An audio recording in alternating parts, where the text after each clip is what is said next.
দেখুন, যুদ্ধ যদি জয় করতে হয়, এত বড় এক লড়াই তা যদি জয় করতে হয়, তাহলে বৃষ্টি, প্রাকৃতিক দুর্যোগ তাকেও উপেক্ষা করতে হবে। এই লড়াই আমরা যখন লড়তে নেমেছি, প্রথম দিনকেই আপনাদেরকে বলেছিলাম, এই লড়াই আমরা শুধুমাত্র লড়বার জন্য লড়তে নামিনি, এই লড়াই আমরা জেতবার জন্য লড়তে নেমেছি। তাই জন্য জেতবার যে মানসিকতা, সেখানে হার না মানা মানসিকতা আমাদের সমস্ত কমরেডসদের মধ্যে দেখছেন।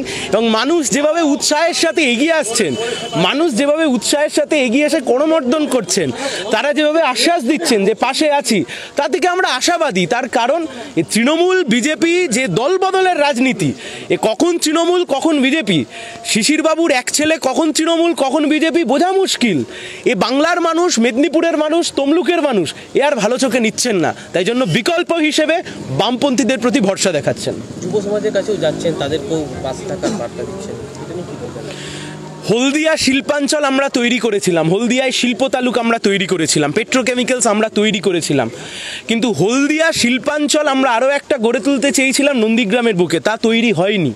আর যারা তা তৈরি করতে দেয়নি, তারপর মমতা ব্যানার্জি মুখ্যমন্ত্রী হয়েছেন, তার ভাইপো সাংসদ হয়েছেন, শিশিরবাবু সাংসদ হয়েছেন, শিশিরবাবুর গোটা পরিবারের লোকজন বিধায়ক সাংসদ হয়েছেন। কিন্তু তমলুক লোকসভা কেন্দ্রের সাধারণ বেকার ছেলে মেয়েদের, তাদের কি হলো? শিক্ষিত ছেলে মেয়েদের বেকারত্বের যন্ত্রণা, পড়াশোনা শেষ করবার পরে একটা চাকরি না জোটানোর যন্ত্রণা শিশিরবাবুর ছেলেরাও বুঝবেন না, মমতা ব্যানার্জির ভাইপোও বুঝবেন না, কারণ এদের কাছে কোটি কোটি টাকা আছে।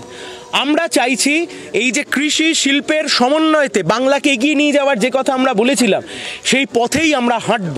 এবং হলদিয়ায় যেভাবে একের পর এক শিল্প কলকারখানা বন্ধ হয়েছে, হলদিয়া যদি না বাঁচে, হলদিয়া শিল্প কলকারখানা যদি না বাঁচে, আশপাশের এলাকাও বাঁচবে না।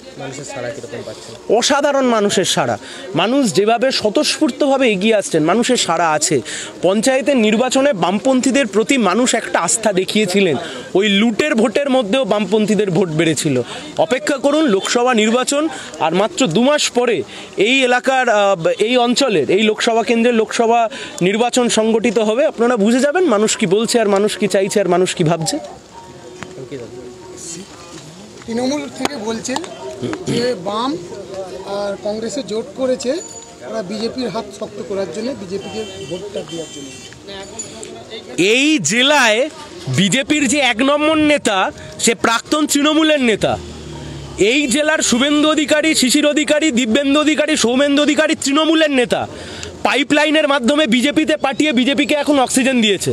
তাই জন্য বামেদের প্রতি এই সমস্ত জ্ঞান না দিয়ে নিজেদের কাছে এই জ্ঞান রাখেন, নিজেরা ভালো করে লড়াই করবার চেষ্টা করেন। মানুষের কাছে তৃণমূল এবং বিজেপি দুই প্রত্যাখ্যিত হবে। তার কারণ কি? তার কারণ সন্দেশখালির ঘটনা থেকে একের পর এক ঘটনা মানুষ বুঝে যাচ্ছে তো। তৃণমূলে থেকে চুরি করব, তৃণমূলে থেকে দুর্নীতি করব, তারপর বাঁচবার জন্য বিজেপিতে চলে যাব, তারপর সব সেটিং হয়ে যাবে। এই লড়াই আমরা লড়তে নেমেছি, এই দুর্নীতির বিরুদ্ধে এই লড়াই আমরা লড়তে নেমেছি। দেখলেন না গতকাল হলদিয়ার কোন এক তৃণমূলের নেতা টাকা নিতে গিয়ে ধরা পড়ে গেলেন। তৃণমূল টাকা নিতে গিয়ে ধরা পড়ে যাবে তো স্বাভাবিক। শাহজাহান শুধুমাত্র সন্দেশখালিতে আছে তা নয়, এরকম শাহজাহান হলদিয়াতেও রয়েছে, গোটা ব্লকে ছড়িয়ে ছিটিয়ে রয়েছে। তৃণমূল টাকা খাবে, তৃণমূল কয়লা খাবে, তৃণমূল গরু পাচার করবে, আয়লা এই তৃণমূল এই ঝঞ্ঝাট যা আসবে তার ত্রিপলের টাকা লুটবে। তাই আমরা বলছি লুটপুটের দিন শেষ হয়ে গেছে, মানুষ মাথা তুলে দাঁড়াচ্ছে এবং মানুষ তার যে অধিকার, সেই অধিকার এবার বুঝে নেওয়ার জন্য রাস্তায় নেমেছে। বিজেপির প্রার্থী হচ্ছে তমলুকে, এখনো নাম ঘোষণা হয়নি। শুনুন, বিজেপির আভ্যন্তরীণ বিষয়, বিজেপি কাকে প্রার্থী করবে কি করবে না, বিজেপি কি করবে, নাকি বিজেপি তৃণমূলকেই সমর্থন করে দিয়ে নিজেরা নিজেদের মধ্যে সেটিং করে নেবে। তার কারণ আপনারা দেখেছেন বিজেপির 3 জন বিধায়ক এই মুহূর্তে তৃণমূলের 3 জন লোকসভার প্রার্থী কোশমিনকালে হয়েছে। 2021 সালে যে বিজেপির টিকিটে, বিজেপির মনোনয়নে যে 3 জন বিধায়ক জিতলো, সেই 3 জনকে তৃণমূল এবার লোকসভার ভোটে লড়বার জন্য মনোনয়ন দিয়েছে।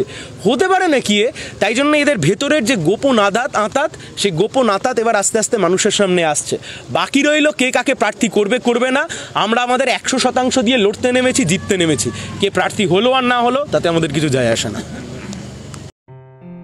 আসন্ন লোকসভা নির্বাচনে রাজ্যের প্রতিটি প্রান্তে বামফ্রন্ট প্রার্থীদের জয়ী করুন।